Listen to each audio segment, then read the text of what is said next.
La mayor fuga masiva de la historia penitenciaria nacional fue el que activó esta temporada mayores demandas de nuestra teleaudiencia. El trabajo, efectuado por la licenciada en Historia, periodista y productora de Informe Especial Carolina Trejo, presenta la historia verdadera de un escape perfecto en el que, al margen de la opinión crítica que puedan merecernos las acciones de los entonces reos del Frente Patriótico Manuel Rodríguez, hay toda una aventura apasionante en la que confluyen la organización, la disciplina, la lealtad y el sacrificio compartido. El túnel, con un diámetro entre 50 y 80 centímetros, cuenta con un sistema de ventilación forzada mediante bombas. Indudablemente que el preso, aparte de las cadenas, no tiene nada más que perder. Alumbrado eléctrico y un sistema de extracción del material removido en base a rieles. Las ansias de libertad no tienen ninguna barrera, o sea, no hay nada que te detenga. Una vez completada la evacuación del grupo que organizó la operación y construyó el túnel, compuesto de 24 personas, el derecho de fugarse de un combatiente no solamente es un derecho, es un deber. El túnel quedó abierto, por lo que suponemos un segundo grupo de compañeros presos políticos logró también salir. Reiteramos que los 24 integrantes originales de la operación nos encontramos en perfectas condiciones y a salvo. Y es más o menos en este lugar que estaba el hoyo en esa época. Estos no eran jardines, acá había un piso sólido de concreto. Tuvimos que romper el piso y estas eran unas construcciones, unas ruinas antiguas de la estación que llegaban varios metros hacia el poniente.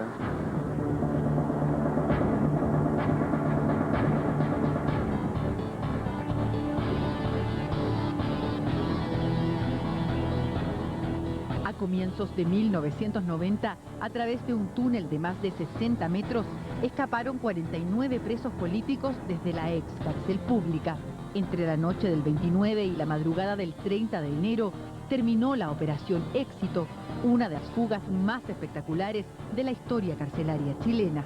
El escape comenzó a gestarse un año y medio antes. Creo que es una cosa absolutamente normal que un prisionero político, un prisionero de guerra, al momento que cae preso, piense en fugarse. Creo que no solamente es una convicción, sino también creo yo que debe ser un deber.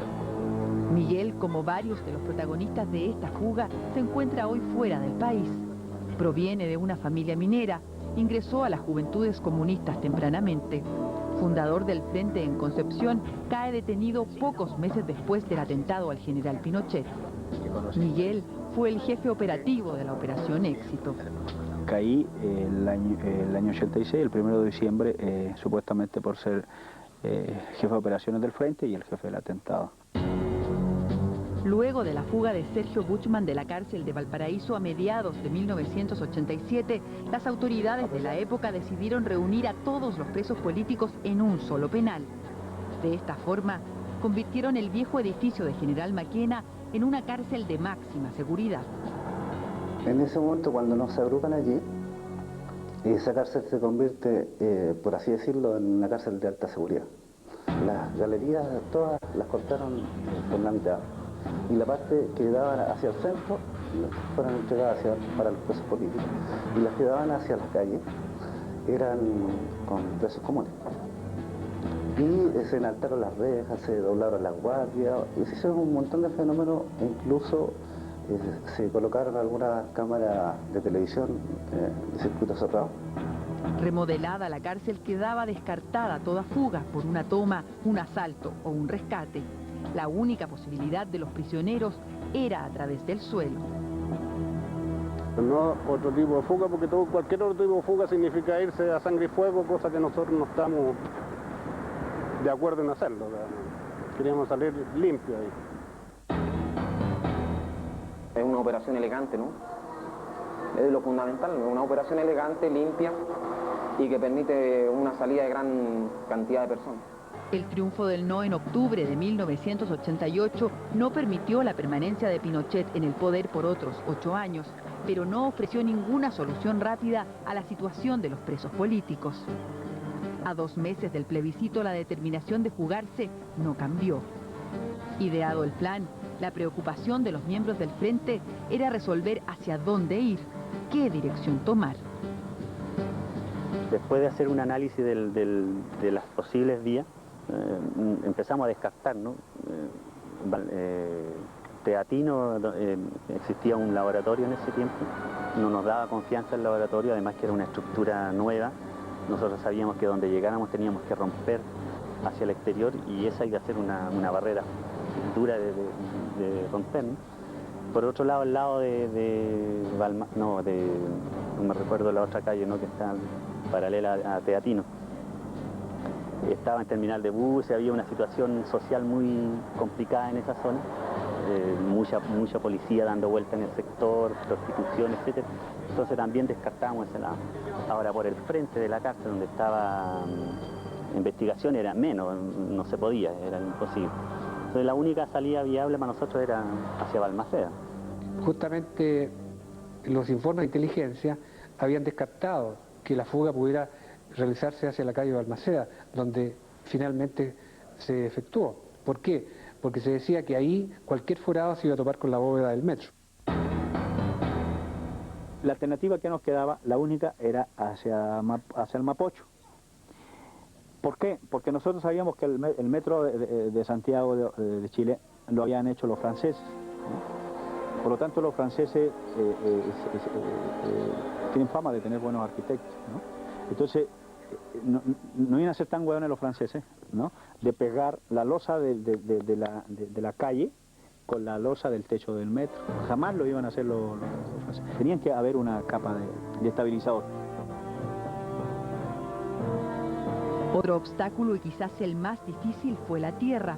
La prensa y las autoridades se preguntaban dónde depositaron tanto material, el que incluso podía llenar 10 camiones. El problema del hoyo no había problema, sabíamos que había que hacerlo hacia el suelo, pero la tierra sí que era un problema. Entonces, hasta ese momento no habíamos descubierto bien dónde íbamos a echar la tierra. Los cálculos, no sé, escuché una vez, se hablaba de más de 50 toneladas de material sólido, y eso no es fácil de guardarlo en ninguna parte. Entonces la primera parte de la operación fue crear todas las condiciones para guardar la tierra. Pasaron algunas semanas y todos, digamos, empezamos a trabajar en función de eso, ¿no?, a sacar cálculos, dónde podía ser. Bueno, al final nunca llegamos a una conclusión clara porque no había dónde salir. Y en uno de esos días de cárcel, el día domingo, me recuerdo muy bien, estábamos jugando fútbol en la cancha. Yo no estaba, yo estaba mirando el partido hacia afuera, y de repente miro hacia el techo de la cárcel y me da la impresión de que hay una pequeña inclinación. Y voy y verifico por el otro lado y me doy cuenta que sí, que hay una inclinación. Entonces eso para mí significaba de que había un cielo falso. Inmediatamente le comunico a Miguel, lo llamo, está jugando fútbol, lo llamo y le digo: Miguel, mira. En ese momento Miguel me dice: bueno, hay que inmediatamente romper hacia arriba para saber cuántos centímetros son los que tenemos de cielo raso, ¿no?, o sea, de techo falso. Aquí están coludidos dos elementos de adentro y afuera. Pues los reos no llegan y se fugen y se hacen un túnel de 20 metros de largo, 30 metros de largo o 40 metros de largo sin que nadie se dé cuenta, porque todo el montón de tierra que salió de ahí abajo, alguna parte tuvo que ir a, no se lo comían los gallos, porque comer tierra no hace bien, ¿no es cierto? Y hay que ver cómo habrían dejado todo el sistema de desagüe tapado. Se me ha comunicado que he sido yo el designado para los efectos. El juez Juan Araya, que fue nombrado como ministro en visita para el caso, investigó la posible colaboración de Gendarmería. Las sospechas se fundaban en el desconocido destino de la tierra. Semanas después de la fuga, las autoridades aún no dilucidaban el misterio. Lo que pasa es que en un comienzo no se encontraba la tierra, entonces habían conjeturas en el sentido, ¿dónde está la tierra? La tierra salió hacia el exterior del penal. ¿Quién entonces fue el que falló en el control de la salida de ese material hacia afuera? La locura mayor es la locura de determinar que en el techo podíamos echar la tierra. Toda la construcción está hecha como ondas. Entonces la guata de cada onda se empareja y se deja con tierra y se dejaron ahí todas las toneladas es de la locura más linda de todas. Tú te subías al entretecho de una celda, pero esta se comunicaba con todas las celdas. O sea, tenía 30 espacios más hacia el lado, ¿no?, para ir echando tierra. Entonces nosotros sacamos cuenta, más o menos, y nos dimos cuenta que sí, que realmente caía ahí la tierra. Esa tierra que se encontró se ubicó y se comparó con la que se extrajo del túnel y las equivalencias eran similares. De manera entonces que no hubo más tierra que la que se sacó del túnel que la que se encontró en el entretecho. La decisión estaba tomada, la dirección estaba clara y el mayor obstáculo resuelto. Pero el plan, en una cárcel de máxima seguridad, requería una organización y un lenguaje simple y sobre todo secreto.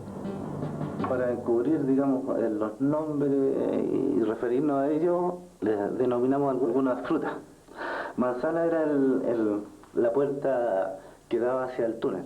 Pepino era el que comunicaba la celda de donde estaba el túnel con la celda del segundo piso, donde estaba la entrada hacia el lugar donde se depositaba la tierra. Cuando nosotros decíamos, mira, me toca lavar la loza, es que le tocaba ir a tirar tierra al entretecho. Cuando a alguien le tocaba ir a hacer el hoyo, a trabajar en el hoyo, decíamos, te toca comer, ¿no? Entonces, una serie de nomenclaturas que tuvieran que ver con el diario vivir de la cárcel. En 1989, el Frente Patriótico Manuel Rodríguez llevaba 6 años de existencia.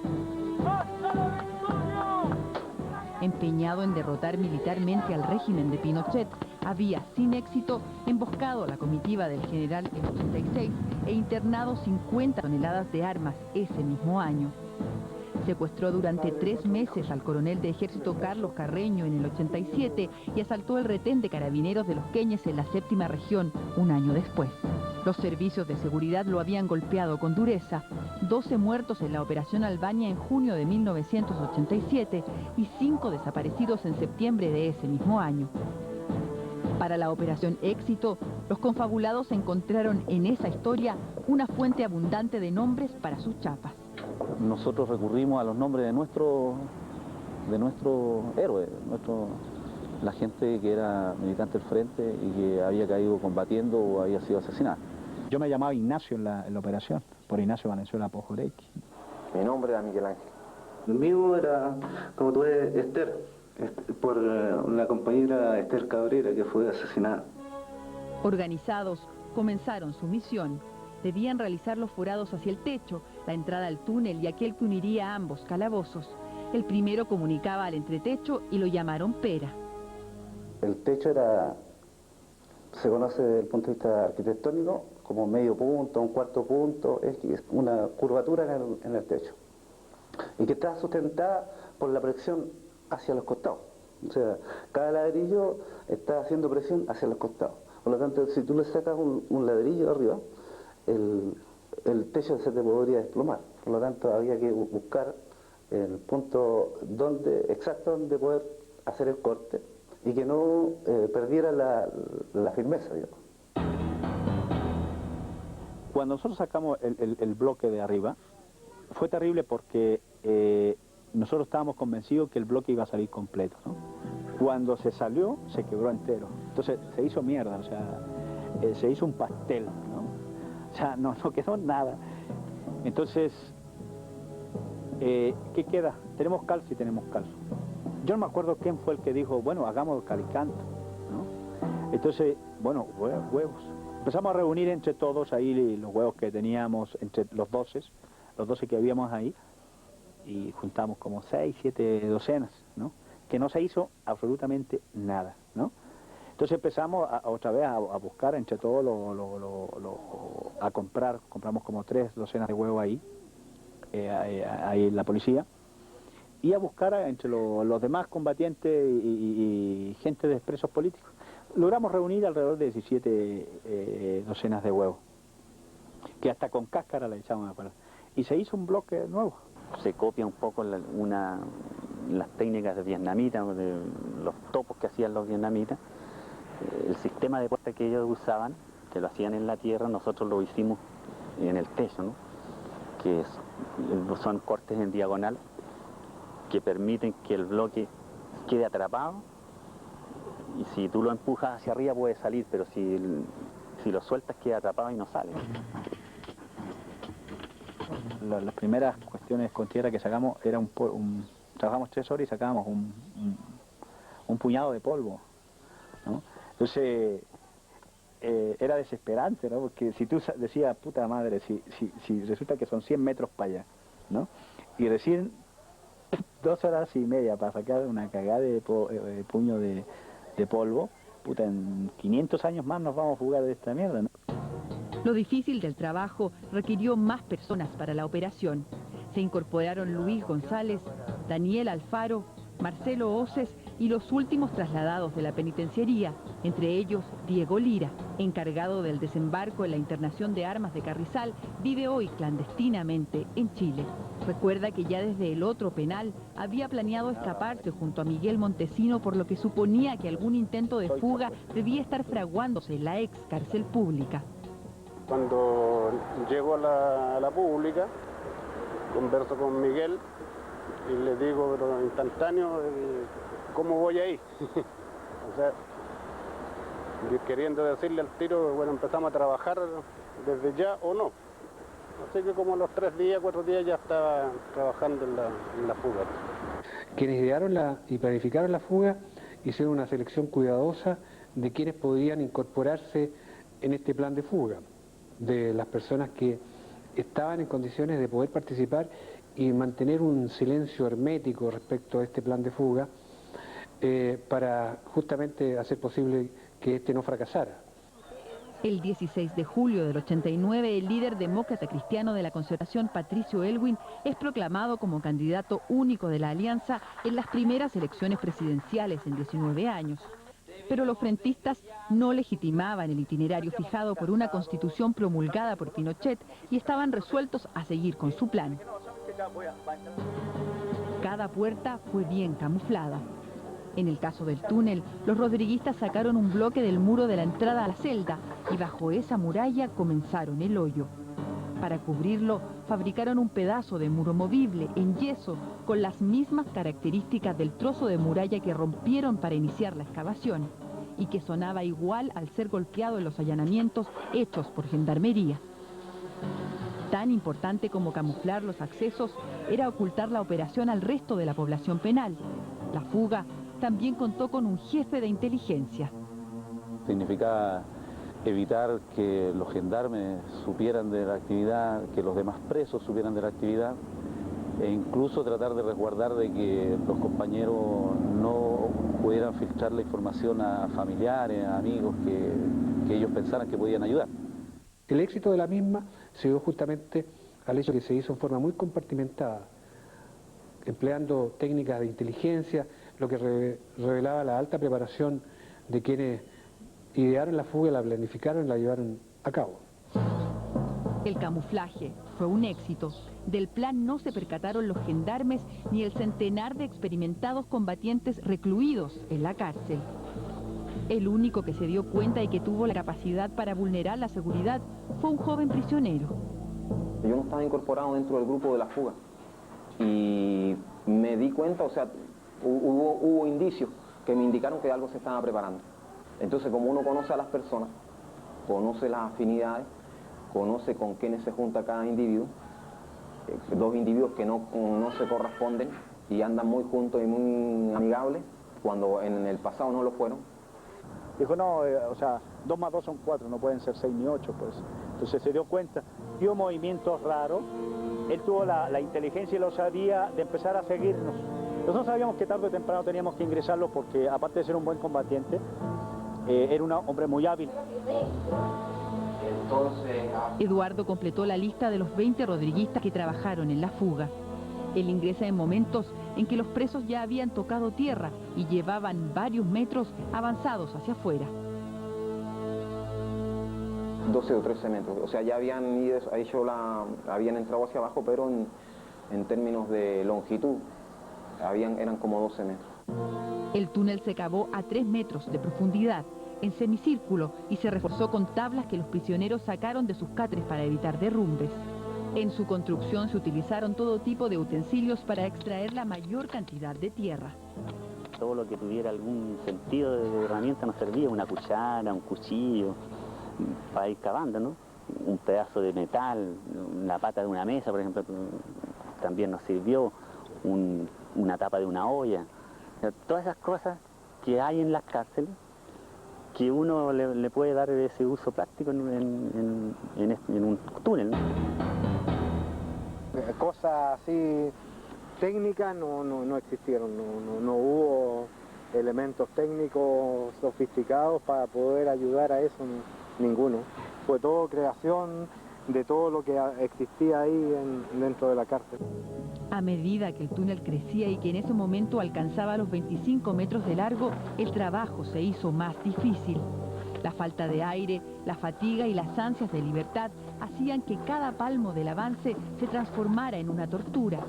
Las náuseas y los dolores de cabeza eran cada vez más insoportables. Uno trabajaba 10-15 minutos y salía, pero ya con la cabeza... Efectivamente los dolores de cabeza eran frecuentes, el monóxido no se siente, por tanto uno no se da cuenta de lo que está pasando, no sabe en qué minuto está pasando un límite y para poder salir. Como yo he estudiado medicina, era también responsable de la salud, o sea, responsable médico del equipo. Y de verdad que decía que estaba, pues, ¿no? Es trabajar como que si estuviera corriendo, siguió los 100 metros planos y respirando a ese mismo ritmo. Falta de aire total. Entonces, bueno, toma aspirina, tómate un par de aspirinas y camina, vete al patio, respira profundo.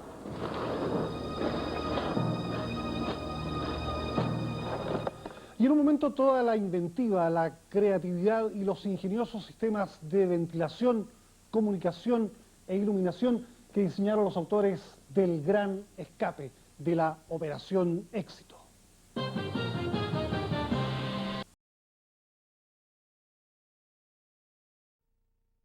A fines de julio de 1989 se aprobaban 54 reformas a la Constitución del 80. Si bien esos cambios, acordados entre los dirigentes de la Concertación y las autoridades civiles del régimen, buscaban flexibilizar la Carta Fundamental, también reafirmaron su vigencia. Mientras en el exterior se votaban las reformas, en el interior de la cárcel pública los rodriguistas seguían soportando la dureza que conllevaba su plan. 8 meses de incesante labor y la necesidad de mejorar la calidad del trabajo fueron despertando el ingenio de los frentistas.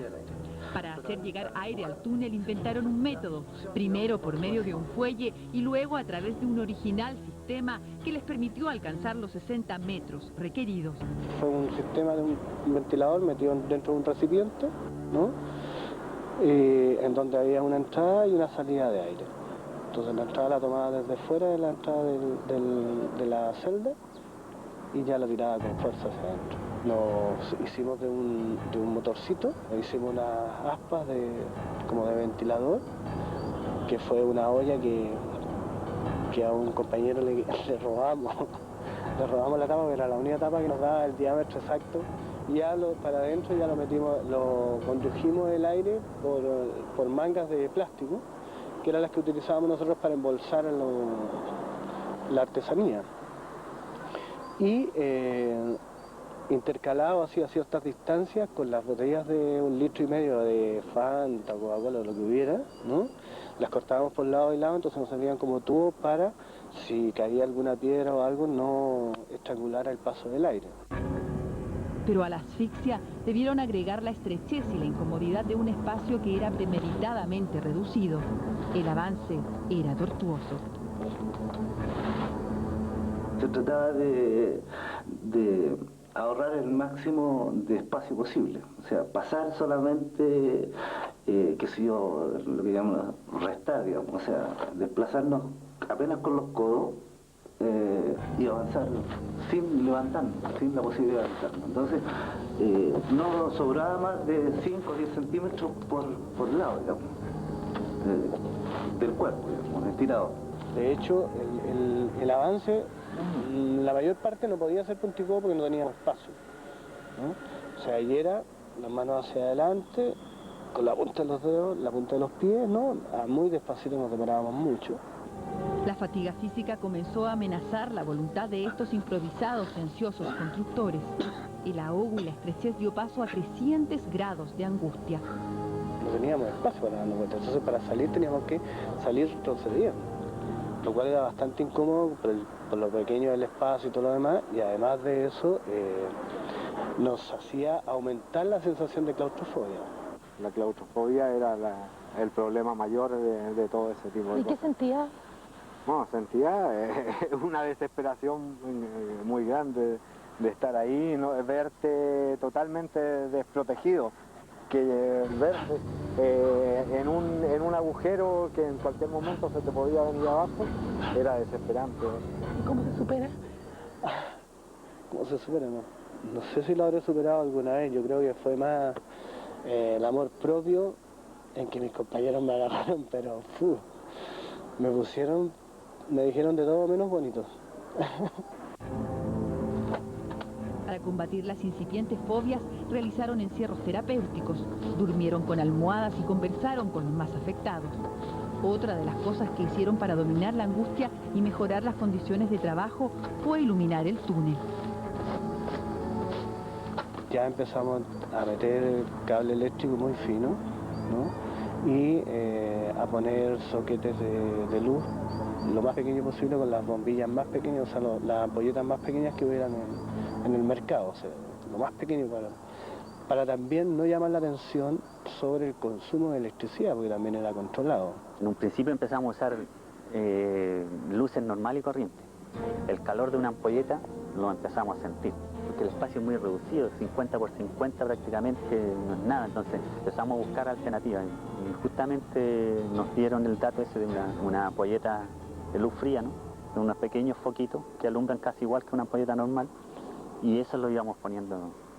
Eso nos solucionó un poco el problema que además nos quemaba el oxígeno, que era lo más trágico, ¿no?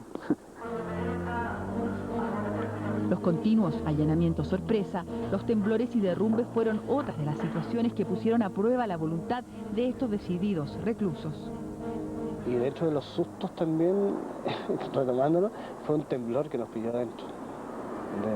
Sí, un grado, debe haber sido grado 3, 2 o 3, una cosa así, muy poca cosa, pero que esto se siente. Y además cualquier cosita que hubiera, a nosotros nos repercutía mucho más ahí, ¿no? Los imprevistos comenzaron a ser alertados, demorando la entrada de gendarmería a la celda y por medio de un creativo sistema de comunicación que los rodriguistas instalaron al interior de la excavación. Una grabadora bastante potente de estas pequeñitas, ¿no? Que se hizo un sistema circular de conexión de cable, una salida de micrófono y la salida de sonido. O sea, eran dos cablecitos que iban y con un intercambiador de polaridad colocábamos parlantitos que mandamos a pedir algunas radios a pilas de estas pequeñitas, entonces le sacábamos el parlantito y tú sabes que los parlantes sirven como parlantes, pero además te sirven como micrófono.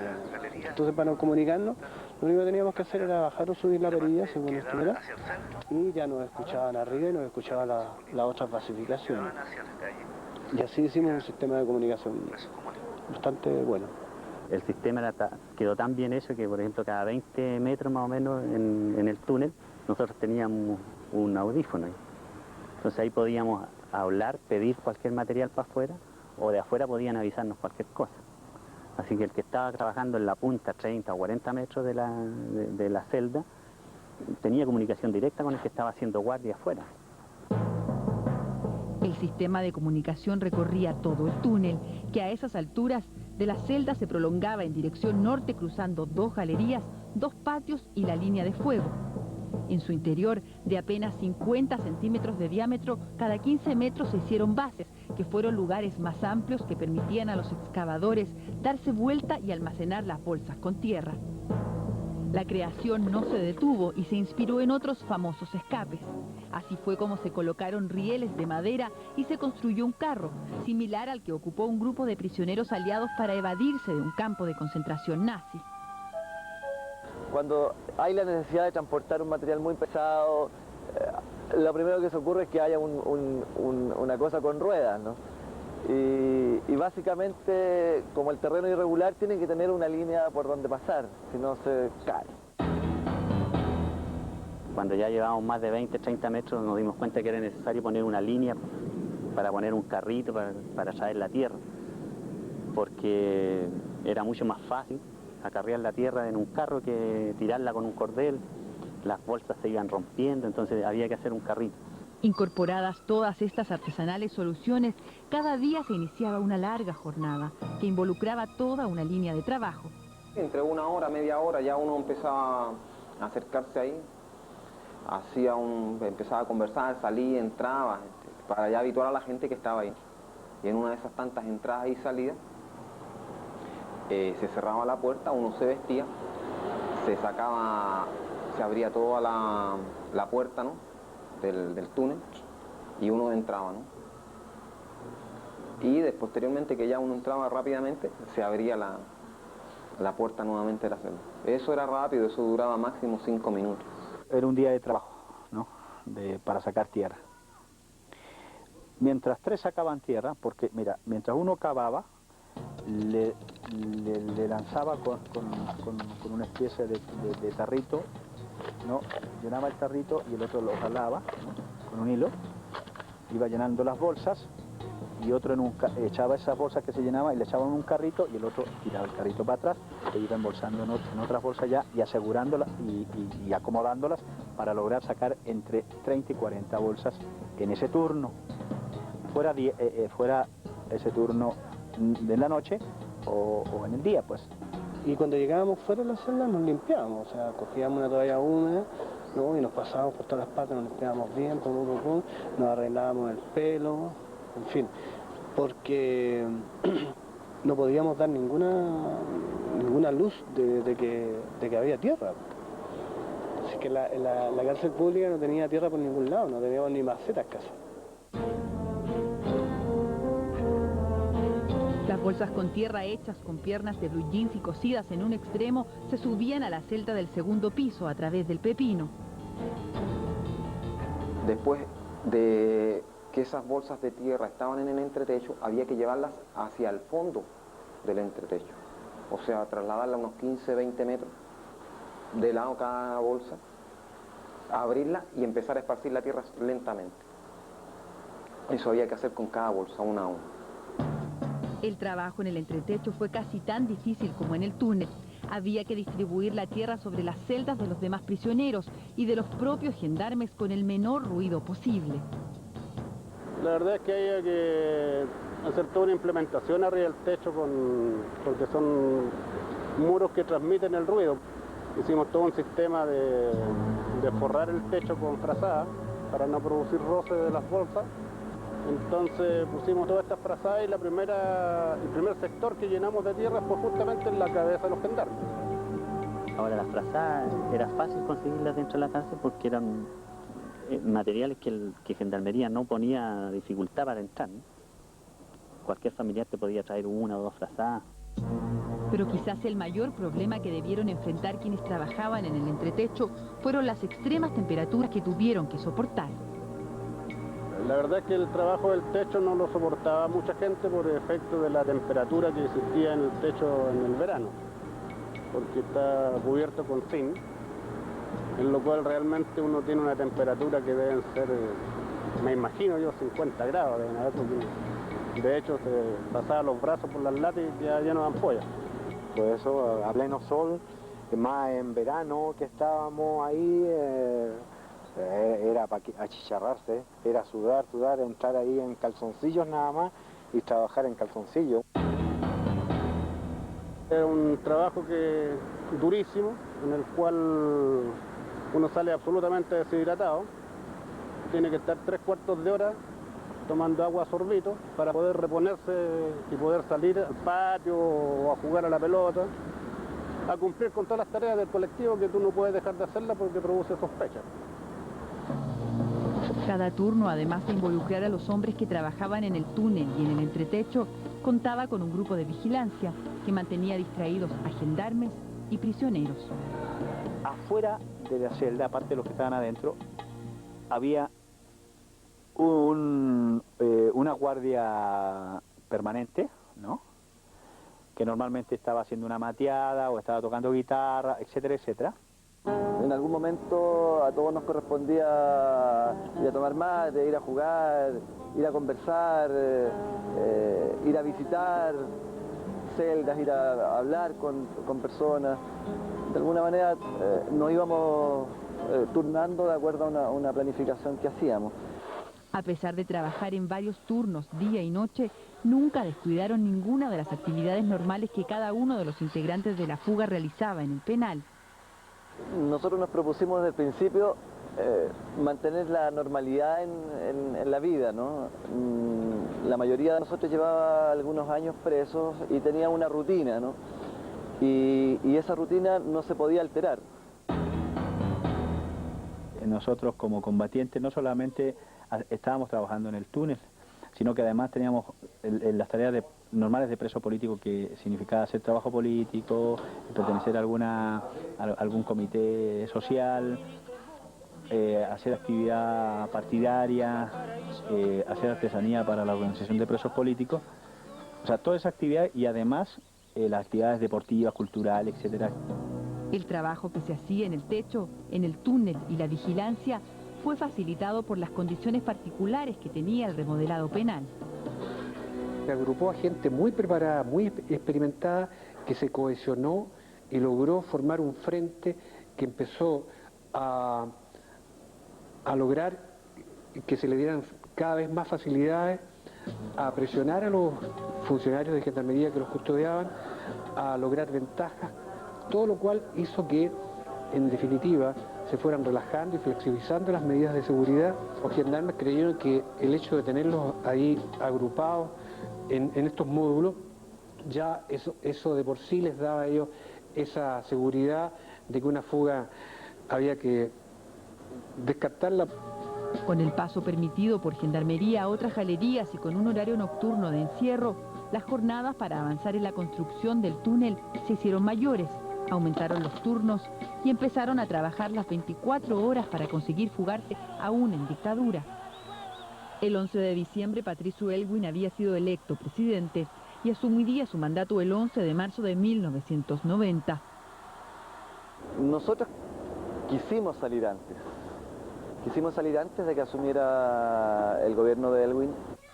Nosotros sabíamos que era un golpe contra Pinochet, sin lugar a dudas, y que iba a ser una operación importante dentro del proceso de la lucha contra Pinochet por la democratización, por la libertad. Ningún detalle se dejó al azar, incluso la alimentación para quienes tenían que trabajar tantas horas. Nos asesoramos con una nutricionista que nos hizo todo un estudio con respecto a la alimentación que teníamos que consumir y lo aplicamos, lo cual salió bastante provechoso porque comíamos súper rico, güey. El túnel estaba listo, faltaban pocos metros y solo debían confirmar que se encontraban en el lugar correcto. Se tenía como fecha probable el sábado 27, pero lo que sí no se tenía certeza de dónde se estaba, en qué lugar uno estaba. El turno de la madrugada empezó a taladrar, a hacer con un taladro un hueco en la superficie. Bueno, se hace el hueco y se comprueba lanzando tinta negra por el huequito hacia afuera para ver en dónde estábamos. Entonces habíamos coordinado con una persona que tenía que pasar por ahí o por recorrer toda esa zona y ver dónde estaba la mancha de tinta negra. Entonces, bueno, ahí supimos que todavía nos faltaban como 2,5 metros o 3 metros.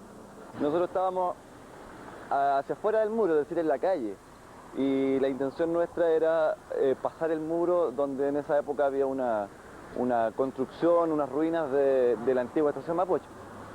Así que lo que hicimos fue seguir. Para cada uno de los integrantes del plan de fuga, esta era una acción de mucha importancia, en la que no se podía fallar. Y de hecho el compromiso era tan grande el nuestro con la operación que nosotros teníamos muy claro que si a nosotros nos pasaba algo dentro, nosotros nos quedábamos en el túnel, o sea, si nos moríamos y nos quedábamos en el túnel, o sea, eso lo teníamos bien asumido. Nosotros sabíamos que si nosotros fracasábamos otra vez, ¿no?, como había fracasado Carrizal, como había fracasado el atentado, indudablemente que era el cierre de la puerta del frente, o sea, indudablemente que era adiós hasta nunca. Todo se preparó para la salida, nada se olvidó. Se mandó a comprar zapatos, buzos y pantalones. Se reunió dinero y se repartieron boletos de micro, llaves, calendarios, tickets de metro y facturas. Todo lo que un transeúnte común lleva en los bolsillos. El día estaba decidido. Más adelante, el día D, el día seleccionado para la fuga, los arreglos externos y el grupo de los escogidos.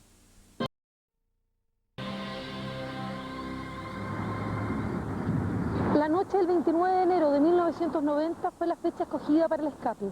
Más de 60 metros recorrió el túnel que comenzó en lo que fue la ex cárcel pública hasta aquí, los antiguos patios de la estación Mapocho, hoy Parque de los Reyes. 40 minutos resumen un año y medio de disciplinado, meticuloso y discreto trabajo. El día D comenzó muy temprano en la mañana, ¿no? 20 fueron los frentistas que participaron en la construcción del túnel. Semanas antes, uno de ellos, Santiago Montenegro, enfermó de tuberculosis y fue trasladado al hospital. Él no saldría. Los otros 19, después de evaluar la seguridad y la capacidad de dar protección externa a quienes se fugaran, concluyeron que podían agregar personas. El número máximo de hombres que estimaron fue el de 24. 5 fueron los invitados. Yo no supe la celda en que estuvo, sino al final. Realmente al final. Yo no me di cuenta de nada hasta cuando se acercaron ciertos compañeros y me invitaron a mí a participar como invitado a la fuga. Solamente saben el día que tienen que irse, así que por ende no conocen el hoyo, no conocen nada. Tuve que asumir todos los riesgos que significaban cruzar ese túnel, que yo no tenía ni idea ni cuánto era el largo. Ese lunes 29 era de visita. Todos los presos se reunieron con sus familiares, algunos de ellos por última vez. Fue un día tenso, quedaban pocos centímetros por cavar. Para esa tarea entró un primer grupo encabezado por Manuel Fuenzalida. Lo mío estaba que tenía que entrar 2 horas antes y asegurar de abrir el túnel a las 10 de la noche, hacer contacto con los compañeros que estaban esperándonos afuera. Con la entrada de Manuel a las 8 de la noche se inicia el ingreso al túnel. 4 grupos de 6 personas van introduciéndose paulatinamente. La cifra de 24 no fue un capricho, obedeció a la capacidad del túnel de contener un número determinado de hombres al mismo tiempo. Desde que se rompe el túnel no podía haber nadie fuera de la celda o del túnel. Yo debo haber entrado al túnel como a las 9 de la noche. Ya había una cantidad de compañeros.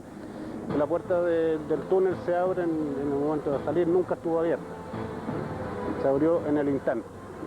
Entonces el túnel se llenó con gente tirada dentro de él. Por supuesto se pueden imaginar de que la cantidad de oxígeno era bastante menor. No podían estar más de 15 minutos con la totalidad de la gente adentro. La extensión del túnel permitía a las 24 personas tendidas una detrás de la otra. El aire, sin embargo, no alcanzaría. El aire efectivamente se empieza a complicar porque ya era complicado cuando habían pocas personas dentro del túnel los que estaban trabajando. Cuando hay 24 personas es mucho más complicado aún. Empezó a faltar el aire. Desde el comienzo de la operación de fuga se contó con un grupo de apoyo externo que le entregó información sobre la cárcel y los alrededores, reunió dinero y les ingresó material para el trabajo. Pero quizás el momento de mayor colaboración de este grupo de respaldo fue el mismo día de la fuga. Ellos proveyeron de movilización, resguardo y de casas de seguridad. Fueron ellos quienes a las 10 de la noche hicieron contacto y sacaron a los fugados. Un par de minutos antes de las 10 empecé a sentir que alguien se acercaba al lugar, ¿no? Por el sonido de la hierba y todo eso. Confié de que fuera el compañero que no... Pero a las 10 de la noche él tira la consigna y yo se la contesto. Dada la contraseña, comienza la huida. Para cada uno de los involucrados la salida fue una insólita experiencia, sobre todo para quienes nunca habían entrado. Ahora, lo que sí es cierto es que efectivamente en el momento en que entra es inevitable no sentir claustrofobia, digamos. Yo creo que es muy raro que alguien no la sienta. Hay compañeros en Carrizal, cuando estábamos en Carrizal, que me habían enseñado a bucear. Y eso me ayudó mucho, porque es la misma sensación que tú sientes cuando estás abajo en el agua y que no tienes respiración. Empezamos a caminar, qué sé yo, a gatear, como sea, y tú empiezas a ver los adelantos, digamos, que habían adentro del túnel. Un buen equipo de aire, luz. Así que uno se sentía más o menos relativamente, pero intranquilo, nervioso, si estabas bajo la cárcel, o sea. Después de Manuel Fuensalida, fue saliendo el resto del grupo. Muchos de estos hombres llevaban más de 5 años presos. La impresión fue imborrable. Yo diría que fue como un parto. Nací en ese momento de la tierra. No vuelve a nacer, pues. O sea, después de haber estado 5 años preso, privado de libertad, de todo ese tipo de cosas, al sacar la cabecita por el túnel, o sea, por el hoyito ese, y lo primero que ves tú es una ciudad iluminada, grande, fue una alegría increíble, o sea, cuesta describirlo. Yo veía la salida, veía una felicidad, veía toda mi vida por delante. Hasta hoy la investigación judicial concluye que el grupo que organizó la fuga demoró 2 horas en recorrer el túnel. Jamás se contempló que un grupo tan grande se introdujera de una sola vez en el forado. Sin embargo, al estar los 24 al mismo tiempo, se redujo la salida. Solo 40 minutos duró la huida. Y el avance progresivo de los compañeros se hizo en bastante orden, de acuerdo a lo planificado, y salimos todos, exitosamente. Una vez fuera del túnel, los recién liberados se sacaron la ropa que llevaban para el arrastre y se quedaron con la vestimenta limpia que tenían abajo. Agazapados, se dirigieron hacia el puente Bulnes. Veíamos que la noche era distinta, a 10 metros de la cárcel era muy distinta. Ahí esperábamos hasta que apareció el vehículo que nos recogió a todos. Y ahí empezamos a repartirnos por todos lados.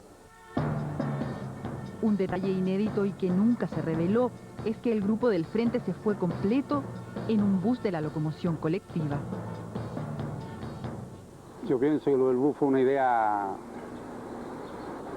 magistral, no sé, nadie pensaba que podían morir en el bus, toda esa gente, además el bus con todos sus letreros normales, ¿no? Imagínate 25 terroristas, como decía Pinochet, que jamás se le iban a arrancar de la cárcel, arrancando en un bus, o sea, era una cosa como tirada de las mechas. Increíble contarlo, cómo uno se ha subido a una micro de recorrido, independientemente que haya sido manejado o no manejada la situación, ¿cierto? Uno se sube a la micro, nos pasan un sobre, de repente el encargado, digamos, del grupo donde iba yo, de los 4 que nombré, abre el sobre y llega a una calle y toca el timbre y nos bajamos. Y ahí llega después un auto, nos toma y nos saca de ahí otro auto y nos deja en una plaza, nos toma otro auto y nos lleva. Pero eso sí, lindo, o sea, una planificación extraordinaria, bien preparada la fuga. Una vez protegidos en las casas de destino, los 24 fugados ignoraban que otra historia comenzaba a contarse al interior del penal. Los planificadores de la fuga trabajaron secreta y compartimentadamente en la habilitación del túnel. Y en los minutos finales se dejó abierto el forado para que otros presos políticos pudieran escapar. Pero la suerte no fue igual para todos, como veremos en un instante.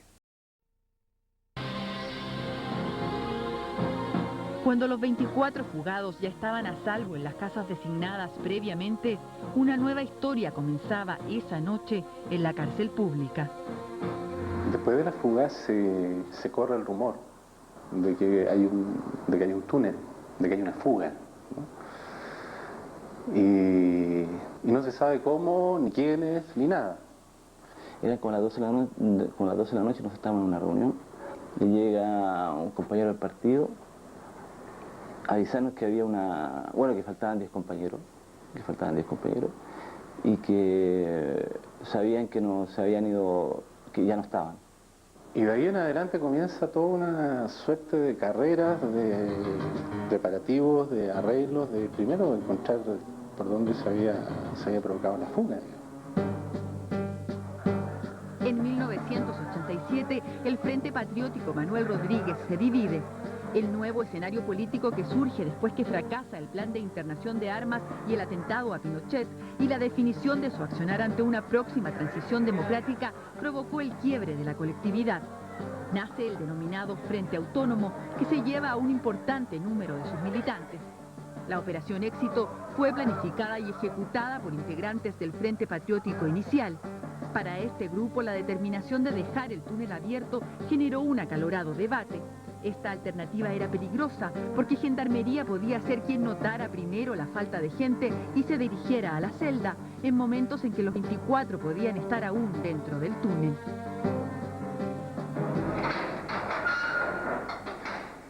Nosotros dijimos, en una discusión que tuvimos, nosotros no somos carceleros de nadie. Si alguien se da cuenta y es avispado y se da cuenta que faltan 20 gentes, busca y se va, por lo tanto le dejamos el hoyo abierto. Bueno, nosotros nos preparamos para posiblemente allanamiento y decidimos empezar a buscar el hoyo, porque pensamos nosotros que por la puerta grande no se habían ido, entonces lo más probable era que haya hecho un túnel. De pronto, uno de los procesados que no está en este plan se da cuenta de esto, avisa a otros y empiezan a salir. Y esto empieza a producirse alrededor de las 12 de la noche hasta más o menos la 1:30 de la mañana. En la mente de los sorprendidos reclusos existía la posibilidad de que todo fuera una trampa. Si yo cuando me metí yo no sabía que el hoyo salía. Yo no sabía, yo me metí. Dije, igual tenía la posibilidad de si era una trampa me iba a morir. Y en la cárcel me iba a morir igual, así que, o intentando salir. Una de las primeras cosas que se hizo fue revisar el túnel, ¿no? De hecho hay un compañero que se fue y revisó el túnel, que fue Jorge Angulo. O sea, él se metió al túnel, un tipo más o menos pequeñito, digamos, lo cruzó completo, miró, observó y volvió y dijo, en realidad no pasa nada afuera, está todo bien. Si entre los primeros 24 fugados estaban casi la totalidad de los procesados por el caso Arsenales, en este segundo grupo se fue la gran mayoría de los inculpados por el atentado al general Pinochet y el secuestro al coronel Carreño, muchos de ellos con peticiones a condena de muerte. Esta selección no fue casual. ¿Se priorizó gente que tenía causas más difíciles? Sí, por supuesto, dentro de las personas que están en la galería, ese fue un poco el criterio, digamos, que fueron saliendo al principio, digamos. Inicialmente yo iba a salir con otro compañero, con Claudio Molina, pero priorizamos por otro compañero que estaba condenado a pena de muerte, que era Mauricio Arena. Para cada uno de estos asombrados prisioneros, todo fue una travesía. Nunca habían entrado, nunca imaginaron siquiera que el túnel existía. Una sorpresa, toda esa ruta es una sorpresa, digamos, una sorpresa y la verdad que hasta el día de hoy, cuando me acuerdo, es una interesante y muy bien lograda obra de ingeniería. O sea. Es lo mismo que el hoyo también adentro, es una oscuridad que tampoco podéis describirla. Es una oscuridad que no está adentro, no sabe qué tipo de oscuridad. Porque yo había estado en una mina antes, pero una oscuridad más inmensa, más grande. Esta es una oscuridad chiquitita. Para estos inesperados e imprevistos invitados, la salida fue más difícil. No tenían equipo de apoyo que los esperara. Todo se debía ingeniar en el momento. Todo se debía resolver en el minuto. 11 afuera. ¿Dónde vamos? No teníamos dónde ir. Porque nosotros, bueno, de hecho, te dije, no sabíamos del túnel. Cuando salimos nosotros, efectivamente, habían disparos desde las casetas de Gendarmería y habían disparos desde el frente, desde el cuartel Borgoño de la CNI. Y en ese minuto deciden lanzarse al río. O sea, correr, claro, y nos tiramos al río, ¿no? Y empezar a dejarse de llevar por la corriente, ¿no? Por la poca corriente que hay ahí. Incluso llegamos hasta el puente Manuel Rodríguez que tiene una especie de cajón de agua y se produce una caída de agua. Y como no podíamos salir de ese lugar, casi nos ahogamos, digamos, en ese lugar, porque hay una caída que en ese tiempo, en ese momento, estaba como bien agitada. Nos costó bastante salir de ahí, digamos. De hecho, tomamos bastante agua. La suerte que corrieron estos 25 nuevos evadidos fue diversa. 19 lograron finalmente escapar, 6 fueron recapturados. Estábamos en la orilla del río, decidiendo qué es lo que íbamos a hacer cuando nos cercó Carabineros y otra gente más, digamos, entre medio. Nos tiran al piso y se acerca un civil y nos pregunta, o sea, nos hace parar primero y luego nos pregunta si somos presos políticos, digamos. Y nosotros decimos que sí, y alguien por ahí dice mucha honra, una cosa así. La recepción que tuvimos era de esas mujeres, que seguramente ella se tiene que acordar, que llegamos un día en la mañana, que esta mujer lo conocía a un compañero que andaba conmigo, y le dice un momento, ¿y tú no estabas ahí preso? Le dice. Y dice, ay, sí, le dice, no, pero me escapé esta noche con el compañero. Y ahí la vieja, uff, quedó loca.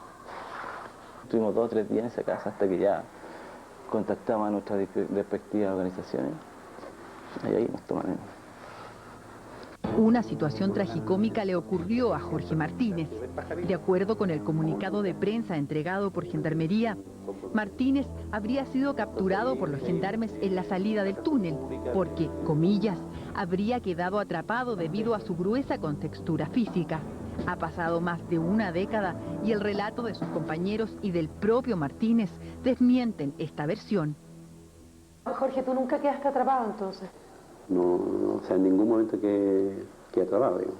Obviamente salí el último, obviamente me cansé y me quedo tranquilo ahí, en el hoyo mismo. Y yo veo unas luces. Y ya Gendarmería venía haciendo una operación rastrillo, hasta que descubrieron el hoyo y ahí estaba metido yo. O sea, por eso está este mito de que uno queda atrapado en el hoyo, porque yo estaba descansando efectivamente en el hoyo. Me sacan el vilo y ahí mismo empiezan a sacarte la mugre, los gendarmes. Eso cuánto rato duró tampoco tiene que sostenerme, hasta allá no me sostenía físicamente. Te puedo decir que tal vez algún tipo de herida cortante te puedes hacer al ir pasando por la cosa, qué sé yo, digamos, ¿no? Pero los golpes que tenía Jorge eran absolutamente provocados por palizas, o sea, eso es indudable. Con Jorge Martínez, la suma total de prisioneros que entraron al laborioso túnel fue de 50.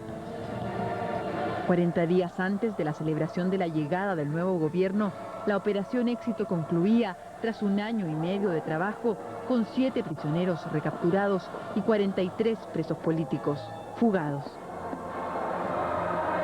Es una de las fugas más importantes que ha habido, digamos, en la historia de este país. Yo no sé si sea la más importante, pero fue la más espectacular por el número de evadidos y por el grado de preparación, de astucia que demostraron los internos que se evadieron en esa oportunidad. Todo fue, diría, una situación que no terminó, y diría no termina hasta hoy día, con el grupo muy grande de compañeros que aún está en la condición de fugado. Para ellos, diría, todavía todo esto no termina.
El gran escape probó que se requerían nuevos procedimientos penitenciarios y mejores prisiones. Evidenció también el esfuerzo y el ingenio de un grupo de prisioneros políticos en procura de la libertad. Iniciada en marzo, concluimos hoy nuestra programación para esta temporada. Les agradecemos su sintonía y esperamos volver próximamente con ustedes con más reportajes al estilo de Informe Especial. Buenas noches.